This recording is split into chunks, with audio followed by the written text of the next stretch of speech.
আসসালামু আলাইকুম ওয়া রাহমাতুল্লাহি ওয়া বারাকাতুহু। ইন্নাল হামদালিল্লাহ নাহমাদুহু ওয়া নুসাল্লি আলা রাসূলিহিল কারীম, আম্মা বা'দ। সুপ্রিয় দর্শক শ্রোতা, প্রতি মঙ্গলবারের ন্যায় আজকে আমরা আপনাদের বিভিন্ন প্রশ্নের উত্তর দেওয়ার জন্য আজকে স্টুডিওতে হাজির হয়েছি। প্রশ্ন উত্তর হচ্ছে দিন জানার এক অন্যতম মাধ্যম। যেমনভাবে রাসূলুল্লাহ সাল্লাল্লাহু আলাইহি ওয়াসাল্লাম দরবারে জিবরিল আলাইহিস সালাম এসেছিলেন এবং বিভিন্ন প্রশ্নোত্তরের মাধ্যমে সাহাবীদেরকে দ্বীনের গুরুত্বপূর্ণ বিষয়গুলি শিক্ষা দিয়েছিলেন, ঠিক একইভাবে আমরা দেখতে পাই যে রাসূলুল্লাহ সাল্লাল্লাহু আলাইহি ওয়াসাল্লামের একটি হাদিস সিলসিলা হাদিসের সহিহা 3350 নম্বর এসেছে। সেখানেও মুসা আলাইহিস সালাম তিনি আল্লাহ রাব্বুল আলামিনের কাছে 6টি প্রশ্ন করেছিলেন এবং 6টি প্রশ্নের মধ্যে অন্যতম প্রশ্ন ছিল, আই রব্বুল আলামিন আইয়ু ইবাদাকা আহদা, হে আমার প্রতিপালক, তোমার কোন বান্দা সবচেয়ে হেদায়েত প্রাপ্ত? তখন আল্লাহ তার প্রশ্নের উত্তরে বললেন, আল্লাহ যে ইয়াজকুরু ওয়া লা ইয়ানসা, যে ব্যক্তি সর্বদা আল্লাহকে স্মরণ করে এবং কখনো সে ভুলে যায় না। এভাবে দেখা যায় যে প্রশ্নোত্তরের মাধ্যমে দিনের গুরুত্বপূর্ণ বিষয়গুলি অবহিত হওয়া যায়, জানা যায়। ঠিক একইভাবে যেখানে অস্পষ্টতা আছে বা যে বিষয়টা জানা নাই, সেই বিষয়গুলিও জেনে নেওয়া যায়। এই জন্য প্রশ্নোত্তর দিন জানার ব্যাপারে একটি গুরুত্বপূর্ণ মাধ্যম। তাই আমরা প্রত্যেক সপ্তাহে এই বিকাল 4:30 থেকে নিয়ে প্রতি মঙ্গলবার বিকাল 4:30 থেকে নিয়ে 5:30 পর্যন্ত এই অনুষ্ঠানের আয়োজন করে থাকি। এই অনুষ্ঠানে আপনাদেরকে আমরা স্বাগত জানাই এবং আপনারা আমাদের সাথে থাকবেন। আপনাদের প্রশ্নগুলি আপনারা এখানে করতে পারেন আমাদের নম্বরে, সেজন্য আপনাদেরকে বিশেষভাবে অনুরোধ করি। তো আজকের আপনাদের করা প্রশ্নগুলি থেকে আমরা প্রথমে শুরু করতে যাচ্ছি। আসসালামু আলাইকুম স্যার। এক ভাই এখানে প্রশ্ন করেননি, আমাকে প্রশ্ন করেছিলেন যে আমরা বিভিন্ন জায়গাতে ঘুরতে গেলে দেখা যায় বিশেষ করে বিভিন্ন ধরনের ভারতীয় পণ্য কিনতে পাওয়া যায়, যেগুলো সরাসরি ভারত থেকে এসেছে কোনো প্রকার ট্যাক্স ছাড়া। তো এগুলো প্রসাধনী সামগ্রী, আবার খাওয়ার চকলেট এই ধরনের অনেক ধরনের জিনিস, এগুলো কিনে খাওয়া কি, অথবা এগুলোর অনেকে ব্যবসাও করেন, হালাল পণ্যেরই ব্যবসা করেন, যেগুলো হালাল পণ্য, সেগুলোর ব্যবসা করা কি পাপের কারণ হবে ট্যাক্স ফাঁকি দিলে? ধন্যবাদ। আজকে ট্যাক্স আসলে দেশের একটা আইন অমান্য করার কারণে যিনি অপরাধ করছেন তার পাপ হবে, কিন্তু যিনি এগুলি ক্রয় করছেন তার উপার্জন যদি হালাল হয় এবং তার পদ্ধতি যদি হালাল হয়, তাহলে তার জন্য এটা হালাল হবে ইনশাআল্লাহ। তবে যদি তিনি নিশ্চিতভাবে জানেন যে এগুলি ট্যাক্স ফাঁকি দিয়ে বা এগুলি গোপনে নিয়ে আসা হয়েছে, তাহলে এগুলি থেকে বিরত থাকাই উত্তম হবে। কারণ আল্লাহ রাব্বুল আলামিন বলছেন, তাআওয়ানু আলাল বিররি ওয়াত তাকওয়া ওয়া লা তাআওয়ানু আলাল ইসমি ওয়াল উদওয়ান। সুন্দর সরাসরি নিচ্ছে। আল্লাহ রাব্বুল আলামিন বলছেন যে তোমরা নেকি ও তাকওয়ার কাজে পরস্পরকে সহযোগিতা করো, অন্যায় ও পাপ কাজকে পরস্পরকে সহযোগিতা করো না। সুতরাং এই জন্য আমরা যেটা নিশ্চিতভাবে জানবো যে যেটা ট্যাক্স ফাঁকি দিয়ে নিয়ে আসা হয়েছে, নিশ্চিতভাবে জানা গেলে সেসব পণ্য ক্রয় করা থেকে বিরত থাকাটাই আমাদের জন্য করণীয় হবে। কারণ তাদের ওই পণ্য কিনলে তাদেরকে সহযোগিতা করা হবে, সেক্ষেত্রে আমাদের জন্য ওই গুণাটাই হবে। কারণ আমরা চেষ্টা করব এই ধরনের পণ্য থেকে বিরত থাকার। একদ্ধভাবে যারা এগুলি এলসির মাধ্যমে আমদানি করে তাদের কাছ থেকে কিনে নিতে কোনো সমস্যা নেই। ধন্যবাদ আপনার প্রশ্নের জন্য। স্যার, কিছুদিন আগে এই যে আখিরি চাহা সময় চলে গেল, এই সম্বন্ধে একটু কেন প্রশ্ন আছে? আখিরি চাহার সম্ভব বলতে আসলে রাসূলুল্লাহ সাল্লাল্লাহু আলাইহি সাল্লাম যে অসুস্থ ছিলেন এবং শেষ চতুর্থ সোমবারে আল্লাহ রসুল যে অবস্থানে ছিলেন, বা এটা একটা, আর একটা হলো আব্দুল কাদের জিলানীর জন্ম বা মৃত্যুবার্ষিকী হিসেবে এই দিনটাকেও পালন করা হয়। আসলে ইসলামে অনুমোদিত দিন বলতে অর্থাৎ ঈদের 2 দিন, আরাফার দিন, তারপরে আইয়ামে তাশরিক, এছাড়া কদরের দিন, এসব নির্দিষ্ট কোনো দিন ছাড়া আর কোনো দিন উদযাপন করার কোনো বিষয় ইসলামে নেই। সুতরাং এইসব অনুমোদিত দিন বাদ দিয়ে অন্য কোনো দিন উদযাপন করতে গেলে সেক্ষেত্রে বেদাত হবে। আমাদের ওই বেদাত থেকে বেঁচে থাকা মুসলিম হিসাবে প্রত্যেকের করণীয়, কারণ এই বেদাত করলে কোনো আমল কবুল হয় না।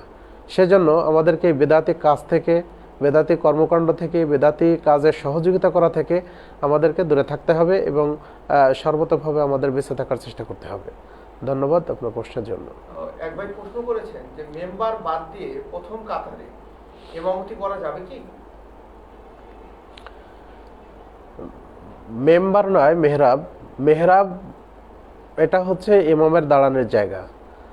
যখন মরিয়াম আলাইসাল্লাম মসজিদে অবস্থান করতেন মসজিদের সেবার জন্য, তখন সে সময় মসজিদে মেহরাব ছিল, তার মানে তার জন্য নির্ধারিত অবস্থানের স্থান ছিল। আজকে আমাদের সাথে এই মসজিদের সাথে সংযুক্ত হয়ে গেছে মেহরাবটা আমাদের প্রয়োজনে। সুতরাং কেউ যদি মেহরাবের ভিতরে দাঁড়িয়েও সালাত আদায় করে তাতে তখন ইমাম মুয়াজ্জিন, ইমাম মুক্তাদির সালাতের কোনো সমস্যা হবে না। ঠিক একইভাবে কেউ যদি মেহরাব বাদ দিয়ে শুধু মসজিদের ভিতরে দাঁড়ায়, অর্থাৎ কাতারের মাঝখানে, অর্থাৎ কাতারের ভিতরে এক কাতারে সামনের কাতারে দাঁড়ায় এবং পিছনে মুসল্লিরা দাঁড়িয়ে সালাত আদায় করে, তাতেও সালাতের কোনো ক্ষতি হবে না। একটা কথা হলো যে মুসল্লিদের যেটা সুবিধা হয় সেই অনুযায়ী জামাতে সালাত আদায় করাটা সেটা হলো জরুরি, এবং সেটা মসজিদের ভিতরে হতে পারে, মসজিদের বারান্দায় হতে পারে, ইমাম মেহরাবের ভিতরে দাঁড়াতে পারেন কিংবা মেহরাবের বাইরেও দাঁড়াতে পারেন। সুবিধা মতো জায়গায় দাঁড়িয়ে সালাত আদায় করবেন, এতে কোনো বাধা নেই এবং এতে সওয়াবের কোনো পার্থক্য নেই। ধন্যবাদ প্রশ্নের জন্য।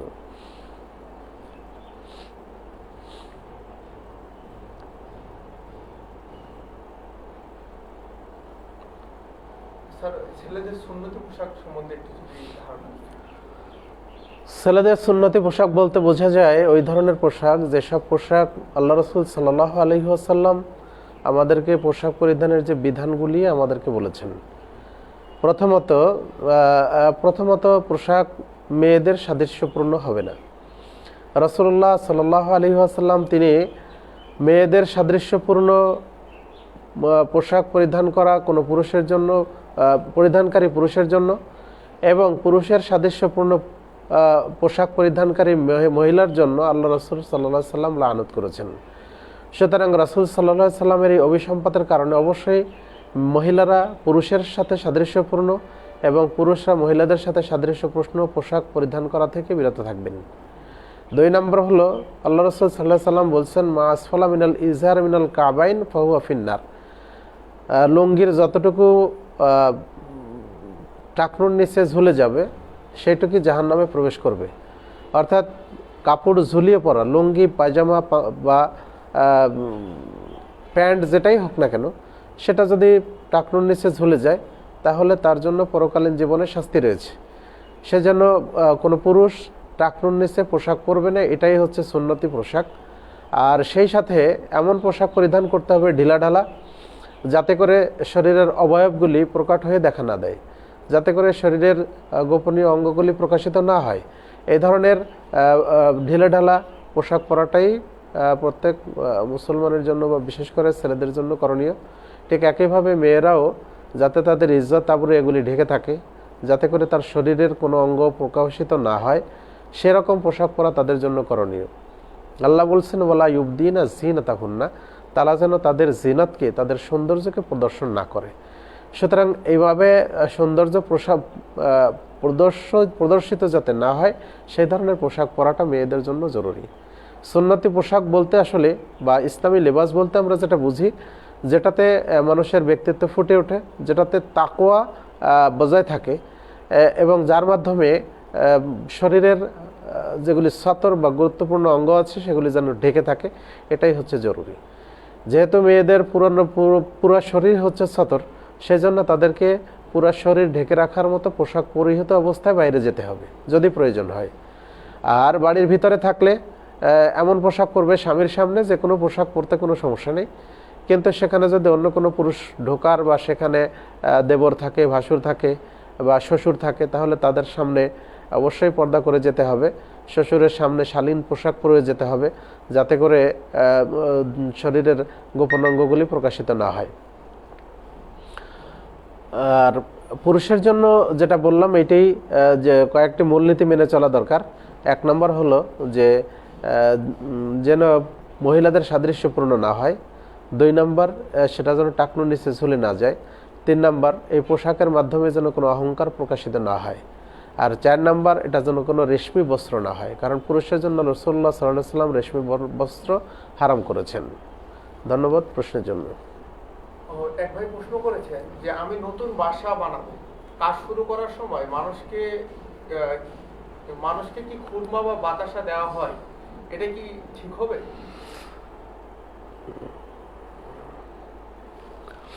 ধন্যবাদ। আসলে বাড়ি বানানোর জন্য এগুলি দেওয়াটা এটা কোনো সুন্নতি কোনো বিষয় নয়, তবে শুকরিয়া আদায় করার জন্য বা এগুলি মানুষকে উপহার উপঢৌকন হিসেবে খাওয়ানো, এটাতে কোনো সমস্যা নেই যদি অন্য কোনো নিয়ত না থাকে। এখন তো আমাদের দেশের একটা প্রচলিত নিয়ম হয়ে গেছে যে মানুষ নতুন বাড়ি বানাক আর নতুন গাড়ি কিনুক আর সে নতুন দোকানই করুক না কেন, যে কোনো জায়গায় মনে করে যে এটা করাটা তার জন্য যেন বরকতের একটা নিদর্শন হবে, বরকতের একটা কারণ হবে। যদি কেউ এটা মনে করে তাহলে সেটা ভুল হবে, আর এই মনে করে কখনোই সেটা খাওয়ানো যাবে না। তবে মানুষ যাতে দোয়া করে, শুকরিয়া আদায় করে, সেজন্য হাদিয়া স্বরূপ তাদেরকে দেওয়াতে কোনো দোষ নেই। মূল কথা হচ্ছে বাড়ি বানানোর পূর্বে আমার নিয়ত ঠিক করা যে আমি কী উদ্দেশ্যে বাড়ি বানাচ্ছি, আর সাথে সাথে বাড়িতে কাজ করার শুরুতেও বিসমিল্লাহ বলে শুরু করা, বাড়িতে প্রবেশ এবং বাইরের সময় নির্ধারিত দোয়া পড়া, বাড়িতে নফল সালাতগুলি আদায় করা এবং বাড়িতে কোরআন তেলাওয়াত করা, বিশেষত সূরা বাকারা, আলে ইমরান এই দুইটা সূরা বিশেষভাবে তেলাওয়াত করা, যাতে করে শয়তান এই বাড়িতে প্রবেশ না করে। মূলত আমাদের এই বাড়িটাকে ইসলামী বাড়ি যেভাবে তৈরি করা যায়, যেভাবে ইসলামী বাড়িতে পরিণত করা যায়, সেই হিসাবে আমাদের প্রত্যেকটি কাজ ইসলামী বিধান অনুযায়ী, শরিয়াত অনুযায়ী আমাদের যেন প্রতিপালিত হয়, সেই দিকে আমাদেরকে খেয়াল করতে হবে।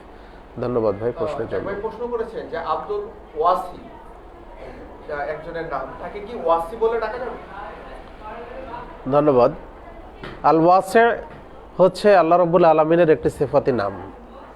সুতরাং যেহেতু ওয়াসি আল্লাহর নাম, সুতরাং আল্লাহর এই নামের সাথে আব্দুল যোগ করে বলাটাই এটাই হচ্ছে প্রকৃত উপায় বা পন্থা। একজন মানুষ ওয়াসি হতে পারে না।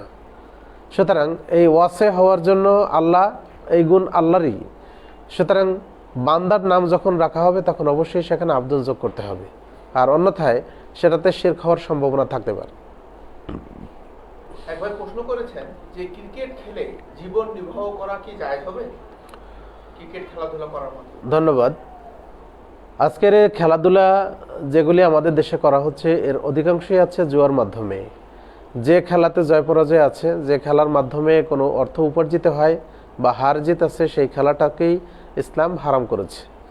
সুতরাং খেলা, ওইসব খেলাগুলি ইসলামে বৈধ যেসব খেলার মাধ্যমে শারীরিক কসরত হয়, তীরন্দাজি করা, ঘোড়সওয়ারি করা, সাঁতার কাটা, কুস্তি শেখা বা এই ধরনের পরবর্তীতে মুসলমানদের শক্তি অর্জনের জন্য যেসব বিষয়গুলি মুসলমানদের জন্য জরুরি, সেই বিষয়গুলি সেই খেলাগুলি খেলতে পারে। এছাড়া অন্যান্য যে খেলাগুলি এখন বাংলাদেশে প্রচলিত বা সারা বিশ্বে প্রচলিত, এর অধিকাংশ খেলাগুলি হচ্ছে অবৈধ। সেজন্য যে কোনো খেলাকে পেশা হিসেবে গ্রহণ না করে বরং শারীরিক কসরতের জন্য বা সাময়িক বিনোদনের জন্য, যেখানে কোনো হার জিতটা মুখ্য নয়, সেই ধরনের খেলাগুলি খেলেই খেলাটাই আমাদের জন্য জায়েজ হতে পারে। কিন্তু কোনো খেলাকে পেশা হিসেবে গ্রহণ করা আসলে কোনো মানুষের জন্য এটা বৈধ নয়, এটা ঠিকও নয়। এজন্য আমরা এই ধরনের ক্রিকেট বা ফুটবল বা ব্যাডমিন্টন বা র্যাকেট যেটাই হোক না কেন, সেগুলি আমরা এড়িয়ে চলার চেষ্টা করব। জাস্ট শারীরিক ফিটনেস বজায় রাখার জন্য, শারীরিক সুস্থতা বজায় রাখার জন্য কেউ যদি ব্যায়াম হিসাবে বা অনুশীলন হিসাবে এটা গ্রহণ করে কেউ, তাহলে সেটা সে করতে পারে। কিন্তু এর বাইরে হার জিত বা টাকা উপার্জন করা, এর হিসাবে এই খেলাধুলাগুলি করা ঠিক নয়। ধন্যবাদ। একবার প্রশ্ন করেছেন যে প্রশাসন যদি ধর্ষক বা চোরের শাস্তি না দেয়, সেক্ষেত্রে ধর্ষিতার পরিবার বা যার ঘরে চুরি করা হয়েছে তার পরিবার ও সাধারণ জনগণের করণীয় কি? ধর্ষক বা চোরকে যদি সবাই মিলে গণপিটুনি দেয় তাহলে কি তা জায়েজ হবে? ধন্যবাদ। একটি গুরুত্বপূর্ণ বড় প্রশ্ন বর্তমান প্রেক্ষাপটে।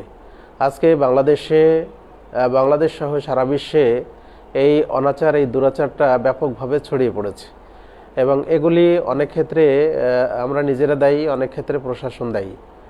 তো যে কোনো আইন বাস্তবায়নের ক্ষেত্রে কখনোই ইসলাম জনগণকে এগুলির দায়িত্ব দেয় না। আইনের বাস্তবায়নকারী হবে নির্দিষ্ট সংস্থা, নির্দিষ্ট ব্যক্তি, নির্দিষ্ট কর্তৃপক্ষ। রাসূল সাল্লাল্লাহু আলাইহি ওয়াসাল্লামের যুগে আমরা দেখছি ওমর রাদিয়াল্লাহু আনহু তিনি বিভিন্ন সময় রাসূল সাল্লাল্লাহু আলাইহি ওয়াসাল্লামকে বলছেন, আল্লাহ রসুল আপনি আমাকে অনুমতি দিন, আমি এর গর্দানটা উড়িয়ে দিই। যেমন আমরা একটা উদাহরণ হিসাবে বলি, বানি মুস্তালিকের যুদ্ধে রাসূল সাল্লাল্লাহু আলাইহি ওয়াসাল্লাম ফেরার পথে যখন আয়েশা রাদিয়াল্লাহু আনহুকে হারিয়ে ফেলেন, তখন তার বিরুদ্ধে মুনাফিকরা একটা অপবাদ দিয়েছিল আয়েশা রাদিয়াল্লাহু আনহার উপরে, সেটা হচ্ছে জেনার অপবাদ, যে সে সাফওয়ান বিন মুআত্তালের সাথে তার হীনকর্ম চরিতার্থ করার জন্যই সে পিছনে থেকে গেছে। তো এই যে অপবাদ, এই অপবাদ শোনার পরে ওমর রাদিয়াল্লাহু আনহু তখন কিন্তু বলেছিলেন যে আল্লাহ রসুল আপনি আমাকে অনুমতি দেন, আমি এই মুনাফিকের গর্দান উড়িয়ে দিই। তো রাসূল সাল্লাল্লাহু আলাইহি ওয়াসাল্লাম কিন্তু তাকে অনুমতি দেন নাই। এখানে যে জিনিসটা লক্ষণীয় সেটা হলো এই যে ইসলামে এই ধরনের ক্ষমতা থাকার পরেও কখনো কিন্তু সাহাবায়ে কেরাম নিজেরা আইন হাতে তুলে দেননি, বরং রাসূল সাল্লাল্লাহু আলাইহি সাল্লাম ফয়সালা দেওয়ার পরে যাকে বা এই ফয়সালা বাস্তবায়ন করার জন্য দায়িত্ব দিয়েছেন তারা কিন্তু এই বিচার কার্য ফয়সালা করেছে। সুতরাং এখন আমাদের যে পরিবার ক্ষতিগ্রস্ত হয়েছে বা সমাজের যেসব লোকজন ক্ষতিগ্রস্ত হয়েছে তাদের জন্য করণীয় যে আজকে যারা ধর্ষণ করছেন বা করছে, আজকে যারা এই অপকর্ম করছে তারা কিন্তু আমাদের সমাজের বাইরের কোনো লোক নয়। ঠিক একইভাবে যারা চুরি করছে তারাও কিন্তু আমাদের সমাজের বাইরের কোনো লোক নয়, সে আমার সমাজের বা আমার পার্শ্ববর্তী গ্রামের বা আমার আশপাশের কোনো লোক অবশ্যই। তো সেই লোক তাকে মূলত আগে ঠিক করা দরকার। আমাদের পরিবার, আমাদের সমাজ, আমাদের আশপাশের পরিবেশ এটা যদি ঠিক হয়, তাদের সবাইকে যদি আল্লাহ ভীরু বানানো যায়, তাদের সবাইকে যদি ইসলামী শাসন অনুশাসনের মধ্যে নিয়ে আসা যায়, তাহলে কিন্তু পরিবেশটা এরকম হবে না। যারা আসলে এই পরিস্থিতির শিকার হয়েছে, যারা ভিকটিম, তারা অবশ্যই তো অত্যন্ত কষ্টের মধ্যে থাকেন বা তারা ক্ষতির শিকার হন, এটা তো অবশ্যই। তো সেক্ষেত্রে তাদের জন্য করণীয় হবে যে এই অপরাধীকে ধরে আইন যথাযথ কর্তৃপক্ষের কাছে সুপর্দ করা বা আইনের কাছে তুলে দেওয়া, কিংবা যদি সমাজের লোকের কাছে এটা সুপর্দ করার মাধ্যমে তার যথাযথ সারি বিচারের সম্ভাবনা থাকে তাহলে সেটাও করা যেতে পারে। তবে যেহেতু আমাদের দেশে আইন আছে, রুল আছে, ব্যবস্থা আছে, আদালত আছে, সুতরাং সেক্ষেত্রে আদালতের কাছে তুলে দেওয়াটাই এটা পরিবারের কিংবা সমাজের লোকজনের এটা হচ্ছে করণীয়। নিজেরা আইন তুলে নেওয়া, হাতে তুলে নেওয়া এটা কখনোই ঠিক নয়। তাতে করে আইন প্রয়োগে কম বেশি হতে পারে। আর রাসূল সাল্লাল্লাহু আলাইহি সাল্লাম বলছেন যে দেখো তোমরা তোমাদের উপরে যতটুকু জুলুম করা হয় ততটুকু পর্যন্ত তোমরা এর প্রতিশোধ নিতে পারো, কিন্তু প্রতিশোধ নিতে যদি তোমাদের বেশি হয়ে যায় তাহলে পরকালীন জীবনে কিন্তু এর বিচার, এর সমুচিত বিচার তোমাকে, এর প্রায়শ্চিত্ত তোমাকে করতে হবে। সুতরাং আমরা নিজেরা আইন হাতে তুলে নিয়ে এই বিপদ আমাদের উপরে টেনে নেব না। দুনিয়াবী জীবনে আমরা ধৈর্য ধারণ করে বরং এই ধর্ষককে বা চোরকে বা ছিনতাইকারীকে বা ডাকাতকে আমরা ধরে নিয়ে আইনের কাছে আমরা তুলে দেব এবং তাদের কাছে আমরা এর যথাযথ শাস্তি কামনা করব। যদি তারা এর বিচার না করে, শাস্তি না দেয়, তাহলে পরকালীন জীবনে তারাই এর ফলভোগ করবে এবং এর জন্য তারা দায়ী হবে। ধন্যবাদ ভাই আপনার এই প্রশ্নের জন্য। একবার প্রশ্ন করেছেন রাশেদ খান, তিনি বলছেন যে বর্তমান সমাজে দেখা যায় যে সিন্ডিকেট করে বিভিন্ন পণ্যের দাম বৃদ্ধি করে দেওয়া হয়। তো এমন সময় ইসলামী সংগঠনগুলো এই সিন্ডিকেটের বিরুদ্ধে কি করতে পারে? ধন্যবাদ। আসলে বর্তমানে বাংলাদেশে যে অবস্থাটা চলছে, যে দ্রব্যমূল্যের উপরে সরকারের প্রশাসনের কোনো নিয়ন্ত্রণ নাই। তারা বহু চেষ্টা করে ওটাকে নাগালে এর লাগাম লাগাতে পারছে না। বিভিন্ন সময় বিভিন্ন পণ্যের দাম ব্যবসায়ীরা নিজেরাই বাড়িয়ে দিচ্ছে সিন্ডিকেট করে। সেক্ষেত্রে যে ক্যাব আছে, ভোক্তা সংরক্ষণ কমিটি যেটা আছে, তারা যদি এখানে সোচ্চার হয়, তারা যদি সচেতন হয়, বা আমরা যারা ভুক্তভোগী আমরা যদি সবাই সচেতন হই, আমরা যদি সবাই গণসচেতনতা সৃষ্টি করতে পারি, যদি আমরা আমাদের এলাকার ব্যবসায়ীদেরকে তাদের সাথে আমরা লিয়াজো করে তাদেরকে যদি বোঝাতে পারি যে অন্যায়ভাবে একটা পণ্যের হঠাৎ করে দাম বাড়িয়ে দিয়ে এই অস্বাভাবিক মূল্য নিয়ে সেখান থেকে মুনাফা লাভ করে, এটা কখনোই বৈধ নয়। তো সেক্ষেত্রে মনে হয় এটা বেশি ফলপ্রসূ হতে পারে। কিন্তু আজকে মানুষের মধ্যে যে জিনিসটা কাজ করছে সেটা হলো অল্পতেই বড়লোক হয়ে যাওয়ার একটা প্রবণতা। আর এই প্রবণতা থেকেই মানুষ হালাল আর হারাম এর বাছ বিচার করছে না। কোনটা ন্যায় আর কোনটা অন্যায় এর কোনো বাছ বিচার তার কাছে নেই। ফলে মানুষ এখন অল্পতেই বড় হওয়ার জন্য বা বড়লোক হওয়ার জন্য বা আঙ্গুল ফুলে কলা গাছ হওয়ার জন্য আজকে সবাই প্রতিযোগিতায় লিপ্ত হয়েছে। সেজন্য এই মানসিকতাটা আগে দূর করা আমাদের দরকার। আর এই মানসিকতা দূর করার জন্য আমাদের ব্যক্তি থেকে ব্যক্তি অর্থাৎ ম্যান টু ম্যান আমাদের কাজ করা দরকার। রুট লেভেল পর্যায়ে আমাদের প্রত্যেককে সেখানে মানুষকে বোঝানো দরকার যে আমাদের করণীয়টা কি, দুনিয়াতে আমি কেন এসেছি আর আমার কোথায় ফিরে যেতে হবে, আমার মূল গন্তব্য কোথায়। এটা যদি মানুষ নিজে বোঝে, তার মধ্যে যদি আল্লাহ ভীরুতা চলে আসে, তাহলে ইনশাআল্লাহ আমরা এই যে অবৈধ প্রতিযোগিতা, এই যে দ্রব্যমূল্য বৃদ্ধির মাধ্যমে অন্যায়ভাবে ইনকামের এই যে পথ, এই পথগুলি ইনশাআল্লাহ বন্ধ হতে পারে। অন্যথায় আমরা যে পদ্ধতি অবলম্বন করি না কেন সেটা স্থায়ী হবে না এবং সেটা ফলপ্রসূ হবে না। এক্ষেত্রে আমরা প্রশাসনের দায়িত্বশীলদেরকে আমরা বলবো, যথাযথ কর্তৃপক্ষকে বলবো যে বাজার নিয়ন্ত্রণের জন্য তাদেরকেও ব্যবসায়ীদেরকেও সাবধান করা দরকার। কিন্তু সেটা বর্তমানে এই দলীয় রাজনীতির এই সময় সেটা আসলে অনেকই কঠিন। তারপরও আমরা দাবি করব সরকার, সমাজের যারা নেতা, তাদের কাছে আমরা দাবি জানাবো যে হঠাৎ মানে অকারণেই বেড়ে না। 2 দফা পেঁয়াজের দাম ইতিমধ্যেই বৃদ্ধি পেল, অথচ দেশে কিন্তু পর্যাপ্ত পেঁয়াজ আছে। এরপরেও এই ব্যবসায়ী সিন্ডিকেটরা অন্যায়ভাবে এটা বাড়িয়ে দিচ্ছে, আর তারা এখান থেকে মুনাফা লুফে নিচ্ছে। সাধারণ মানুষ এর খারাপ ফলটা ভোগ করছে। তো সেক্ষেত্রে আমরা যারা সাধারণ মানুষ আছি বা সমাজের যারা সাধারণ লোক আছে, ইসলামী সংগঠন যারা আছে, তারা মানুষকে বোঝানোর মাধ্যমে এবং ব্যবসায়ীদের কাছে ব্যক্তিগতভাবে যোগাযোগের মাধ্যমে তারা যেন জনগণের উপর এই ধরনের জুলুম চাপিয়ে না দেয়, সেজন্য তাদের কাছে দাওয়াত পৌঁছে দেওয়া, তাদেরকে বোঝানো, তাদেরকে ফিরিয়ে আনার চেষ্টা করা, এটা হচ্ছে আমাদের করণীয়। ধন্যবাদ ভাই আপনার প্রশ্নের জন্য। এক ভাই প্রশ্ন করেছেন যে অমুসলিমদের টাকা মসজিদের মক্তবে যিনি থাকেন তাকে কি দেওয়া যাবে? ধন্যবাদ। আজকে আমরা দেখতে পাই যে অনেক মানুষ আছেন যারা ঈমান আনেননি বা অমুসলিম, তারাও অনেক সময় আমাদের ধর্মীয় বিভিন্ন অনুষ্ঠানে, আমাদের মসজিদে, আমাদের মাদ্রাসায় বিভিন্নভাবে দান করে থাকেন। এখন বিষয় হলো যে তাদের দানটা আমাদের নেওয়া আমাদের জন্য বৈধ হবে কিনা। মূলত টাকা হিসাবে, অর্থ হিসাবে এটা কিন্তু অবৈধ নয়। এখন পয়সা উপার্জনের পন্থা যদি অবৈধ হয়, তাহলে সেটা অবৈধ হবে যে ব্যক্তি উপার্জন করছে তার জন্য।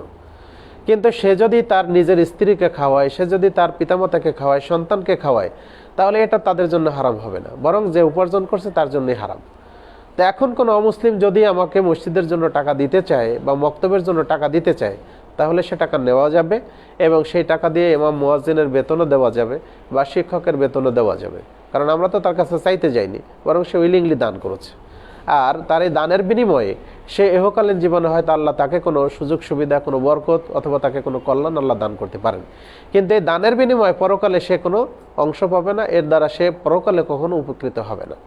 ধন্যবাদ ভাই আপনার প্রশ্নের জন্য। একবার প্রশ্ন করেছেন যে আমরা মার্কেট যখন ভাড়া দেই তখন জামানত বাবদ অনেক সময় টাকা নেই, এটা কি জায়েজ হবে? ধন্যবাদ। আজকে বাংলাদেশের একটা বাস্তবতা হচ্ছে যে দোকান মালিক তিনি ভাড়াটিয়ার কাছ থেকে, এমনকি অনেক ক্ষেত্রে বাড়ির মালিক তার ভাড়াটিয়ার কাছ থেকে অগ্রিম কিছু নিয়ে থাকে। এখন এই যে অগ্রিম নিচ্ছে, সেটা যদি এখান থেকে কিছু কর্তনের শর্তে হয় যে আপনি ভাড়া থেকে 2000 টাকা দেবেন আর যেটা অগ্রিম দিচ্ছেন সেখান থেকে 2000 টাকা এটা কর্তন হবে, তাহলে এই পদ্ধতিটা ঠিক হবে। নতুবা শুধু অগ্রিম নিয়ে 5 লাখ টাকা অগ্রিম নিয়ে রেখে দিয়ে এই মালিক সেটা ভোগ করবে বছর পর বছর, আর ভাড়াটিয়ে প্রতি মাসে সে ভাড়া দিয়ে যেতে থাকবে, এই পদ্ধতিটা আসলে সঠিক নয়। সেজন্য আমরা বলবো যারা দোকান মালিক আছেন তাদের সিকিউরিটি যদি একান্ত রাখতেই হয়, তাহলে এমন একটা সহনীয় পর্যায়ে যে সিকিউরিটিটা তার যে কোনো সময় দেওয়া সম্ভব, আর যে সিকিউরিটির মাধ্যমে সে নিজে কোনো বড় ধরনের প্রফিট বা বড় ধরনের কোনো ব্যবসা এগুলি করবে না, বরং সে টাকাটা তার কাছে নিরাপত্তা জামানত হিসেবে সে জমা রাখবে। এটা কোনো জায়গায় ইনভেস্ট করবে না, কোনো কাজে ব্যবহার করবে না, বরং এটা রেখে দিয়ে সে সময় মতো যদি ভাড়া পরিশোধ না করে তাহলে এখান থেকে কেটে নেবে, কিংবা সেই টাকাটা জমা রেখে যখন সে চলে যাবে তখন তাকে ফেরত দেবে। এই শর্তে, কেবল এর থেকে কোনো উপকৃত না হওয়ার শর্তে যদি নেয় তাহলে সেটাই ঠিক হবে। কিন্তু বাংলাদেশের ব্যবস্থা তো তার ভিন্ন। সুতরাং এই ভিন্ন পরিস্থিতি পরিবেশ ফিরিয়ে আনার জন্য আমাদের সবাইকে একযোগে কাজ করা দরকার। ধন্যবাদ ভাই আপনার প্রশ্নের জন্য। একবার প্রশ্ন করেছেন যে জনৈক ব্যক্তি বলেছেন যে তিনি একজন আলেম, তিনি বলেছেন যে ইমাম শাফি রাহিমাহুল্লাহ তিনি মাতৃগর্ভে তার মায়ের গর্ভে প্রায় 2.5 বছর ছিলেন, কথাটা কি সঠিক? ধন্যবাদ ভাই। মাতৃগর্ভে 2.5 বছর থাকার এই কোনো নির্ভরযোগ্য ইতিহাস গ্রন্থে এ ধরনের কোনো ঘটনা বর্ণিত হয়নি যে যাতে বলা হয়েছে যে ইমাম আবু শাফিঈ রাহিমাহুল্লাহ তিনি মাতৃগর্ভে 2.5 বছর ছিলেন। মানুষের স্বাভাবিক প্রক্রিয়া হচ্ছে যে সাধারণত 9 মাস বা এর চেয়ে কিছু কম বেশি মাতৃগর্ভে সন্তান, আর এর ব্যতিক্রম খুব কম ঘটনা দেখা যায়। তো কোনো নির্ভরযোগ্য ধরনের কোনো ঘটনা পাওয়া যায় সেটা বিবেচনা করা এ ধরনের যোগ্য কোনো গ্রন্থে পাওয়া যায় না। যেমন ধরেন সিয়ারু আলামিন নুবালা, তাহজিবুত তাহজিব, বিদায়া ও নেহায়া, এ ধরনের গুরুত্বপূর্ণ গ্রন্থ যেগুলি আছে সেগুলিতে আমরা এই ধরনের কোনো ঘটনা আমরা পাই না। সুতরাং এই ধরনের ঘটনা, এই অস্বাভাবিক ঘটনাগুলি এগুলি বিশ্বাস না করারই আমাদের জন্য করণীয়। ধন্যবাদ ভাই আপনার প্রশ্নের জন্য। একটি প্রশ্ন, সেটি হলো যে আমরা দোকান উদ্বোধন বা কোনো ভালো কাজ শুরুর সময়, আমার ব্যবসার কোনো কাজ শুরুর সময় আমি আল্লাহর উপর খুশি হয়ে কি মানে উদ্বোধন উপলক্ষে অথবা আল্লাহর উপর সন্তুষ্টি চিত্তে প্রথম এই শুরু করছি, এই সময় কি কাজ করতে হবে? সেই বিসমিল্লাহ বলে আপনি দোকান শুরু করবেন, আর আপনি দান সাদাকা করতে পারেন একেবারে লিল্লাহ, একেবারে আল্লাহর উদ্দেশ্যে, আল্লাহর সন্তুষ্টির উদ্দেশ্যে, যাতে করে আল্লাহ রাব্বুল আলামিন আপনার এই ব্যবসায়, আপনার এই বাড়িতে, আপনার এই গাড়িতে বা আপনার এই কর্মকাণ্ডে আল্লাহ বরকত দান করেন। এবং সাথে সাথে আল্লাহর যে হক আছে, অর্থাৎ আপনি যদি নেশা পরিমাণ সম্পদের মালিক হন তাহলে সময় মতো সেই নেশা পরিমাণ সম্পদের জাকাত প্রদান করা, দরিদ্র অসহায় মানুষদের প্রতি আপনার তাদের প্রতি আপনার যে হক আছে সেই হকগুলি যথাযথ আদায় করা, আত্মীয়তার সম্পর্ক এগুলি রক্ষা করা, এই সব বিষয়গুলি আপনার খেয়াল রাখাটাই জরুরি। আর এর মাধ্যমে ইনশাআল্লাহ আপনি অবশ্যই এর বরকত, এর কল্যাণ অবশ্যই লাভ করবেন। ধন্যবাদ।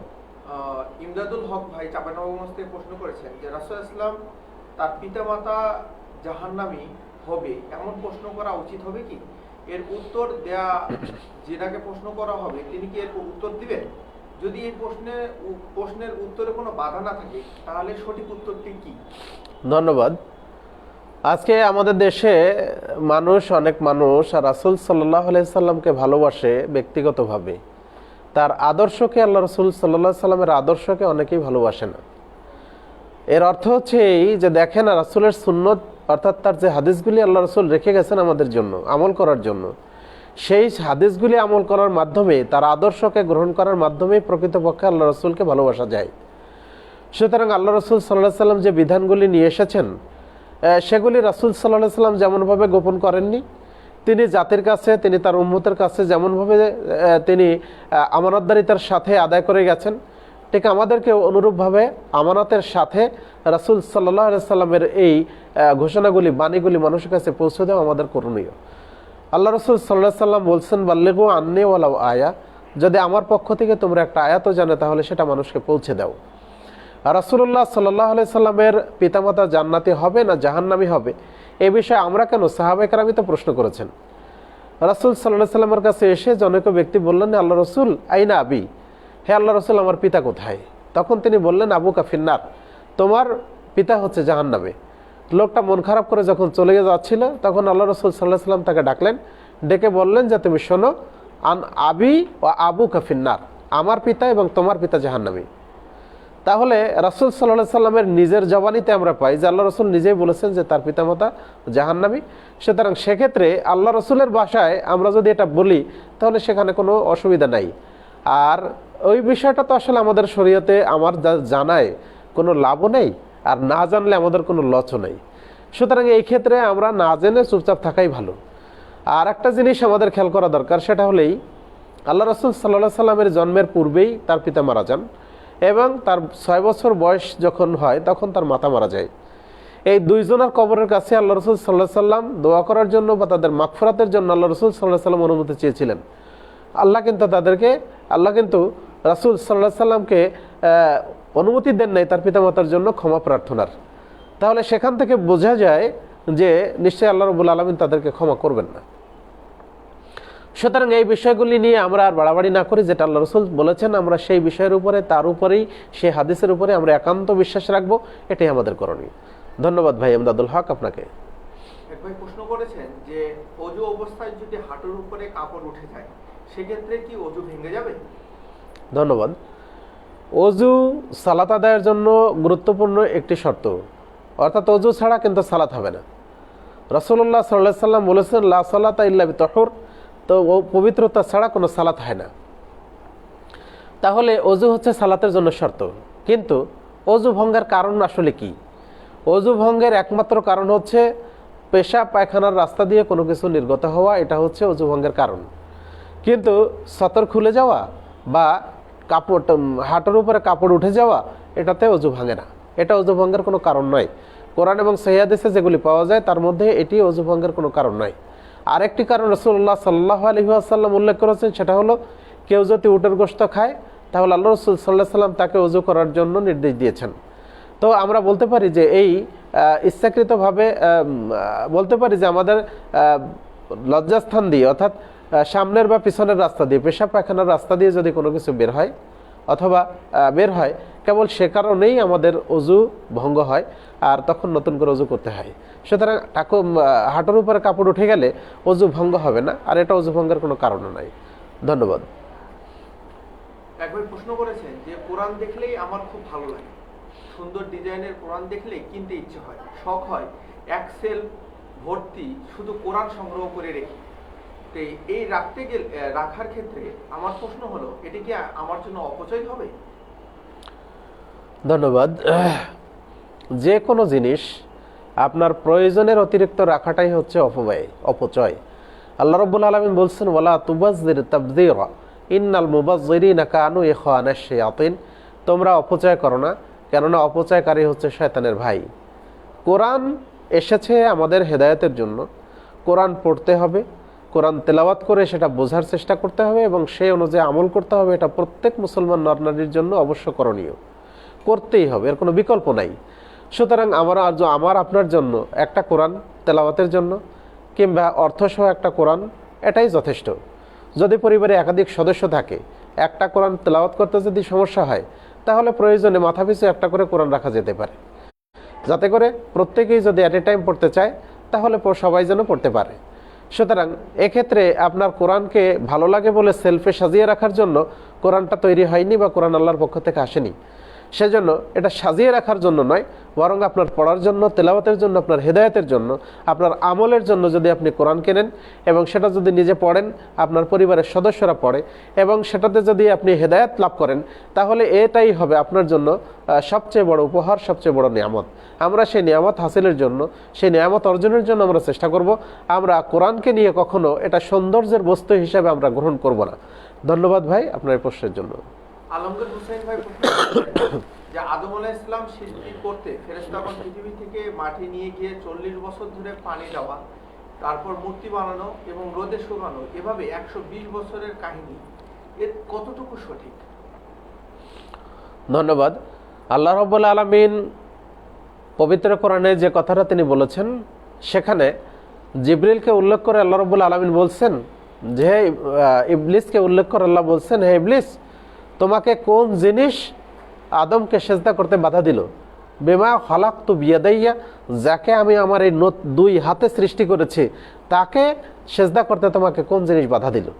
তো কোরআনে আমরা স্পষ্ট পাই যে আল্লাহ রাব্বুল আলামিন নিজের হাতে আদমকে সৃষ্টি করেছেন, কিন্তু ফেরেশতাদের দ্বারা মাটি নিয়ে এসে 40 বছর ধরে এইভাবে মূর্তি বানানো, শুকানো, এগুলি যদি হয় তাহলে তো প্রকৃতপক্ষে আল্লাহর সৃষ্টি হলো না, আল্লাহর হাতে তৈরি হলো না। বরং এই ঘটনাগুলি কোরআন এবং সহিহ হাদিস দ্বারা প্রমাণিত নয়।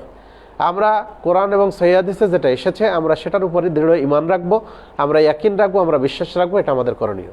ধন্যবাদ ভাই আপনার এই প্রশ্নের জন্য। নিজামউদ্দিন ভাই প্রশ্ন করেছেন, শায়েখ আপনার কাছে জানতে চাই যে বিতের সালাত, বিতের নামাজ 1 রাকাত না 3 রাকাত জানাবেন। ধন্যবাদ।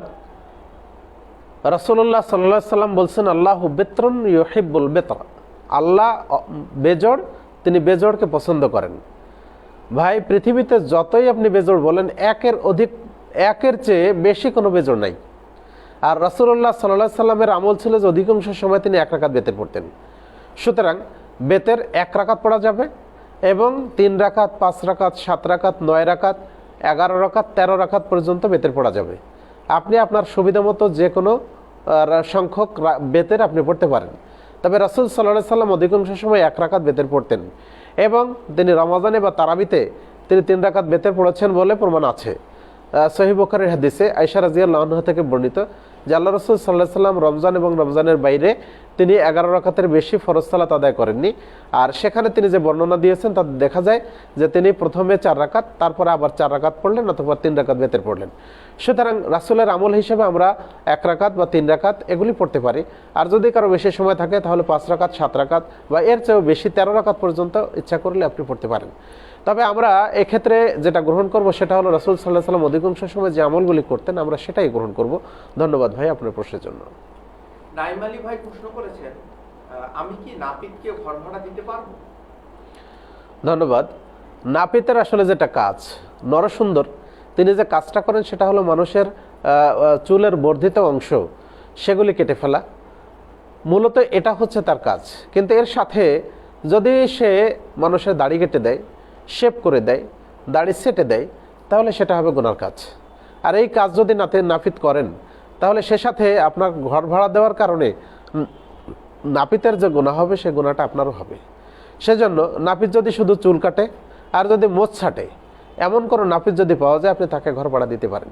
আর তা না হলে আপনি অন্য কাউকে ঘর ভাড়া দিবেন, সেটাই আপনার জন্য নিরাপদ হবে। ধন্যবাদ আপনার প্রশ্নের জন্য।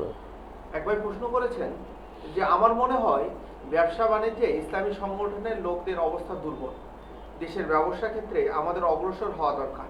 অর্থনৈতিক ব্যবসায়ীরা যদি সিন্ডিকেটের মাধ্যমে দাম বাড়াতে পারে তবে ইসলামী ব্যবসায়ীরা তার বিপরীত করতে পারে। এক্ষেত্রে আপনার মতামত জানতে চাই। ধন্যবাদ। আসলে আল্লাহ রাব্বুল আলামিন কাউকে সম্পদ দিয়ে আর কাউকে সম্পদ না দিয়ে আল্লাহ পরীক্ষা করেন। দেখা যায় অধিকাংশ ইসলামিক মন মাইন্ডের যারা লোকজন, জনগণ বা আল্লাহর বান্দা যারা, তারা সাধারণত অর্থনৈতিকভাবে সবল খুব কমই হন। অধিকাংশ ক্ষেত্রে যারা দুনিয়াবী মানুষ, বস্তুবাদী, অর্থনৈতিকভাবে তারাই বেশি সবল হন। এটা আল্লাহ রাব্বুল আলামিনের একটা সৃষ্টির কৌশল, এটা তার পরীক্ষা। এখন এক্ষেত্রে ইসলামী ধ্যান ধারণার যারা ব্যবসায়ীরা আছেন তারা যদি একমত হয়ে তাদের পাল্টা কোনো ব্যবস্থা করতে পারেন তাহলে সেটা অবশ্যই ভালো, অবশ্যই ভালো। কারণ ধরেন আজকে সারা দেশে সুদের সয়লাব চলছে। এই পরিস্থিতিতে কোনো মানুষ যদি তার নিজস্ব হালাল ইনকাম থেকে সে যদি বিনা সুদে কাউকে ঋণ দেয়, ধার দেয়, এবং সময় মতো যারা ধার গ্রহণ করছে, যারা ঋণ নিচ্ছে, তারা যদি তাদের জন্য একটা বিশাল স্থান। আর ওই ভাইয়ের সাল্লাল্লাহু সাল্লাম বলছেন যে কাউকে সাদাকা করলে 1 গুণ সওয়াব পাওয়া যায়, আর যদি ধার দেওয়া হয় তাহলে 18 গুণ সওয়াব পাওয়া যায়। তাহলে এই ঋণ দেওয়া আর ধার দেওয়া এতে সওয়াবের পরিমাণ কিন্তু বেশি। তবে মানুষ এটা কেন দেয়? এটা এই জন্য দেয় না যে এটা আদায় করা অত্যন্ত কষ্টকর হয়। সুতরাং কোনো ইসলামী ব্যবসায়ীরা যদি এই ধরনের কোনো পদ্ধতি অবলম্বন করেন, যারা অনইসলামিক আছে বা যারা বস্তুবাদী আছে তাদের বিরুদ্ধে ইসলামী জনগণ বা দেশের জনগণ যেন মাজলুম না হয়ে বরং তারা প্রতিবাদী হয়, বরং তারা যেন একটা আশ্রয় খুঁজে পায় করা যায়, তাহলে সেটা তো অবশ্যই ভালো। সেজন্য আপনার পরামর্শের জন্য আমরা ওয়েলকাম। যদি আপনিও একজন ব্যবসায়ী হন তাহলে আপনিও চেষ্টা করতে পারেন। আমরাও আমাদের বলয় থেকে, আমরাও আমাদের স্তর থেকে আমরাও চেষ্টা করি। ভাই আপনার প্রশ্নের জন্য। নাইম আলী ভাই প্রশ্ন করেছেন, সর্বোচ্চ কত টাকা হলে যাকাত দিতে হবে? আমার কাছে ধন্যবাদ। যাকাতের নেশাব হিসেবে যেটা বলা হয়েছে সেটা হলো কারো নিকটে যদি 7.5 ভরি স্বর্ণ কিংবা 52.5 ভরি রূপা এই সম্পদ থাকে, কিংবা এর সমপরিমাণ টাকা যদি কারো কাছে 1 বছর পর্যন্ত থাকে, তাহলে তাকে শতকরা 2.5 টাকা হারে জাকাত দিতে হয় এবং তাকেই বলা হয় সাহেবে নিসাব বা জাকাতের অধিকারী বা জাকাত ফরজ হওয়া মানুষ। তো আপনার যদি রূপার হিসাবে আপনি হিসাব করেন তাহলে রূপার হিসাবে হলে আপনার 1 লাখ টাকা থাকলেও আপনি সাহেবে নিসাব হয়ে যাবেন, আপনার জাকাত দেওয়া জরুরি হবে। আর আপনি যদি মনে করেন যে না আমি স্বর্ণের হিসাবে দিব, তাহলে আপনি সেটাও দিতে পারেন। এবং সেক্ষেত্রে 3 লাখ টাকার বেশি হলে তখন জাকাতের নিসাব হয়। তো যেহেতু 2টা অপশন আছে, 2টা সুযোগ আছে, কেউ স্বর্ণের হিসাবে দিতে পারে, কেউ রূপার হিসাবে দিতে পারে। তো আপনি যদি রূপার হিসাবে হিসাব করেন তাহলে আপনার জন্য জাকাত ফরজ হয়ে গেছে, আপনি জাকাত দিতে পারেন। ধন্যবাদ ভাই আপনার প্রশ্নের জন্য। ও এক ভাই প্রশ্ন করেছে যে আল কোরআনে বলা হয়েছে যখন সত্য এসে দাঁড়াবে তখন মিথ্যা বিলুপ্ত হবে, কারণ প্রথাগতভাবে মিথ্যা বিলুপ্ত হতে হবে। আমার প্রশ্ন হলো, সকল মিথ্যার বিপরীতে আমরা কি সত্যকে দাঁড় করাতে পেরেছি? যেমন সুদ ভিত্তিক অর্থব্যবস্থার বিপরীতে অসৎ ভিত্তিক অর্থব্যবস্থা বা ব্যাংক ব্যবস্থা। ধন্যবাদ ভাই আপনার প্রশ্নের জন্য। আল্লাহ রাব্বুল আলামিন বলছেন, অকুল জা আল হক ওয়া যাহাকাল বাতিল ইন্নাল বাতিলা কানা যাহুকা। হে মুহাম্মদ, তুমি বলো যে সত্য সমাগত আর মিথ্যা তিরোহিত। সত্য সর্বদা সমাগত হওয়ারই বস্তু। মূলত মক্কা বিজয়ের পর, ফতহে মক্কার পরে এই আয়াতটা নাজিল হয়। সেখানে ইসলামের বিজয় অবশ্যই হয়েছে, কিন্তু কালক্রমে আপনার আমার ইমানি দুর্বলতার কারণে আজকে আমরা আল্লাহ রাব্বুল আলামিন আমাদেরকে এই শাস্তিটা দিচ্ছেন। রাসূলুল্লাহ সাল্লাল্লাহু আলাইহি ওয়াসাল্লাম উম্মতের জন্য 5টি হুঁশিয়ার বাণীতে উচ্চারণ করেছিলেন এবং সেখানে তিনি একথা বলেছিলেন যে তোমার দেশের শাসক যদি সে আল্লাহর নাজিলকৃত বিধান অনুযায়ী ফয়সালা না করে তাহলে তাদের উপরে বিভিন্ন ধরনের বিপদ আপদ এগুলো চাপিয়ে দেওয়া হবে। আজকে আমরা নিজেরাই কিন্তু ভোট দিয়ে, আমরা নিজেরাই কিন্তু আমাদের গুরুত্বপূর্ণ রায় দিয়ে আমরা এমন মানুষকে সংসদে পাঠাই, এমন মানুষকে নেতা নির্বাচন করি যেসব মানুষগুলি গিয়ে ইসলামের বিরুদ্ধে আইন রচনা করে। যদি আমরা নিজেরা নিজেদের 3.5 হাতে বডিতে ইসলাম কায়েম করতে পারতাম, আমরা যদি নিজেরা আমাদের পরিবার আমাদের সমাজকে ঠিক করতে পারতাম, আমরা যদি নিজেরাই প্রকৃতপক্ষে মুসলিম হতে পারতাম, তাহলে আমরা কিন্তু এই বলয় থেকে বের হয়ে আসতে পারতাম। আজকে দেখেন, আমরা আমাদের নিজেদের জীবনে, আমাদের এই নিজেদের বডিতে আমরা কিন্তু ইসলামটাকে কায়েম করতে পারিনি। আল্লামা নাসিরউদ্দিন আলবানীর কাছে কিছু যুবক গিয়েছিল এই মর্মে যে আমরা কি করে আমাদের দেশে ইসলাম কায়েম করতে পারি। তখন নাসিরউদ্দিন আলবানী একটা ছোট্ট কথা বলেছিলেন, আকিম দাওলাত আল ইসলামে ফি জাসাদিকা, তুমি প্রথমে ইসলামের এই শাসনকে তোমার দেহে কায়েম করো, তাকুম ফি বিলাদিকা, তাহলে তোমার দেশে এটা কায়েম হয়ে যাবে। আমরা সবাই যদি প্রকৃতপক্ষে মুমিন হতাম, প্রকৃতপক্ষে মুসলিম হতাম, আমরা যদি এইসব হারাম জিনিসকে এড়িয়ে চলতাম, তাহলে কিন্তু আমাদের পক্ষে সম্ভব হতো এই পরিবেশ, এই পরিস্থিতিটাকে পরিবর্তন করে দেওয়ার। কিন্তু আজকে আমরাও আপোষকামী, আমরা সবাই কিন্তু আপোষ করছি, আপনিও করছেন, আমিও করছি। এই আপোষকামিতার কারণেই কিন্তু আজকে শয়তান বা তার দোসররা আজকে সুযোগ পেয়ে যাচ্ছে, যে কারণে এই ধরনের অন্যায় অবিচার, এ ধরনের দুর্নীতি, এই সুদ ঘুষ এগুলি দূর করা যাচ্ছে না। যদি আমরা সবাই ভালো হই, আমাদের পরিবার ভালো হয়, আমাদের সমাজ ভালো হয়, তাহলে এগুলি দূর করা অবশ্যই সম্ভব। আশা করি আমরা সবাই এই ব্যাপারে একতাবদ্ধ হয়ে চেষ্টা করতে পারবো। ধন্যবাদ ভাই আপনার প্রশ্নের জন্য। একবার প্রশ্ন করেছেন, কোনো ব্যক্তি যদি সুতরা ছাড়াই সালাত আদায় করে তবে কি তার সামনের 2-3 হাত দিয়ে দূর দিয়ে অতিক্রম করা যাবে?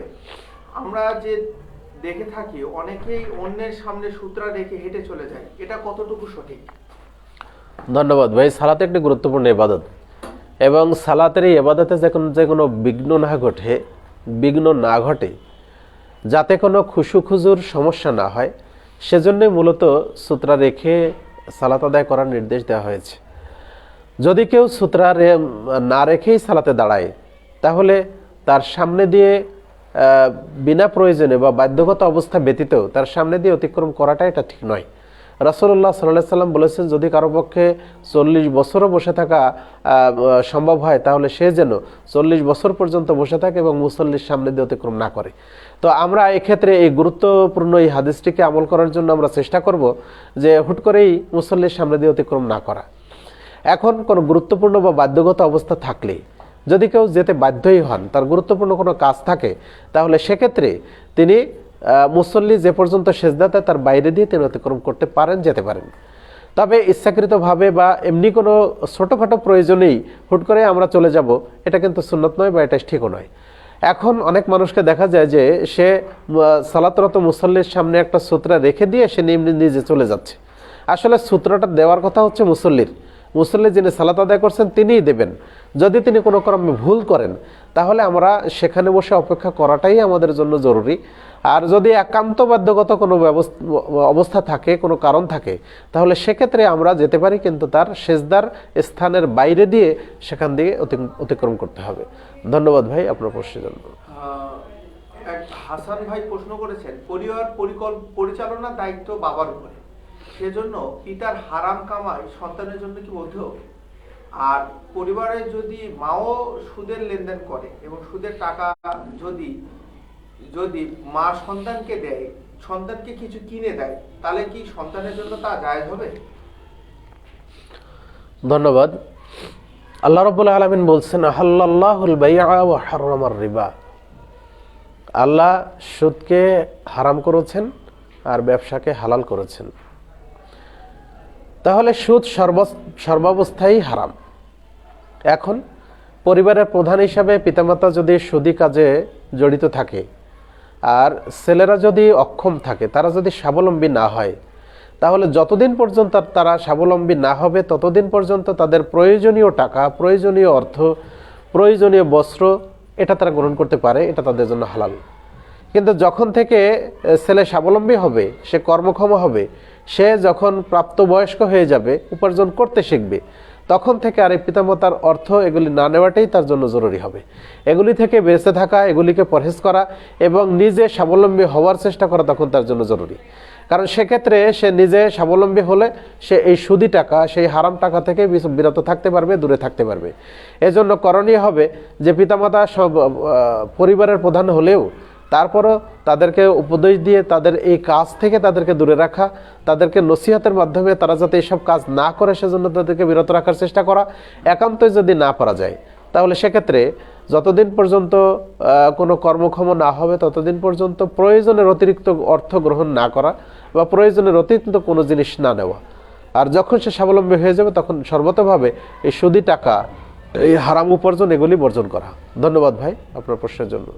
আলমগীর হোসেন ভাই প্রশ্ন করেছেন, আমি জানতাম যখন রুকু পাই তখন তাকে রাকাত ধরি, কিন্তু দ্বিতীয় রাকাতে আমি কি আউযুবিল্লাহ দিয়ে শুরু করব নাকি বিসমিল্লাহ বলে শুরু করব?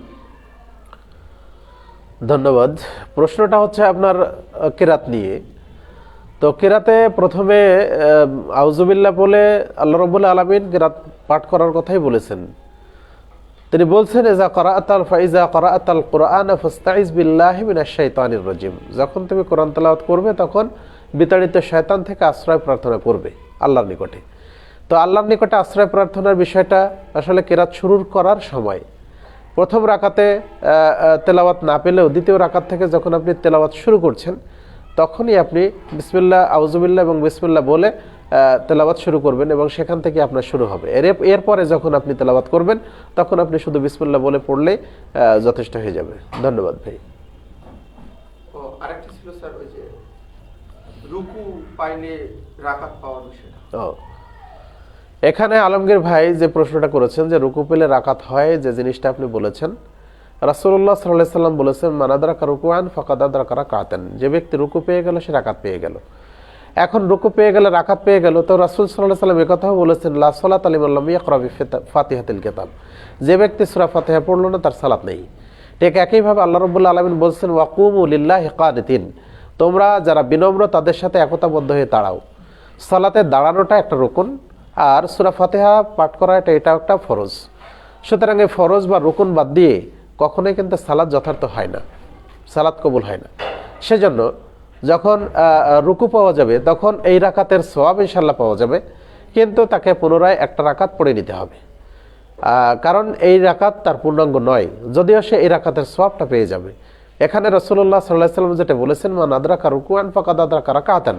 যে ব্যক্তি রুকু পেয়ে গেল সে রাকাতের সওয়াব পেয়ে যাবে, অবশ্যই পাবে, কিন্তু দুইটা রুকুন বাদ যাওয়ার কারণে তার ওই রাকাত পূর্ণাঙ্গ হবে না। সেজন্য পরবর্তীতে এক রাকাত পড়ে নেওয়াটাই উত্তম হবে বা পড়ে নিতে হবে। ধন্যবাদ ভাই আপনার প্রশ্নের জন্য। সুপ্রিয় দর্শক শ্রোতা, আমরা আপনাদের বিভিন্ন প্রশ্নের উত্তর এই পর্যন্ত আমরা দিয়ে আসছি। আগামী সপ্তাহে আপনাদের সাথে আবার এই সময় দেখা হবে ইনশাআল্লাহ। সে পর্যন্ত আপনারা সবাই আল্লাহ রাব্বুল আলামিন আপনাদের সবাইকে সুস্থ রাখুন, ভালো রাখুন, এই কামনায় আমরা আজকের আলোচনা এখানেই শেষ করছি। আকুলু কওলি হাযা আস্তাগফিরুল্লাহ লি ওয়া লাকুম ওয়া লিসাইরিল মুসলিমিন। ওয়াসসালামু আলাইকুম ওয়া রাহমাতুল্লাহি ওয়া বারাকাতুহু।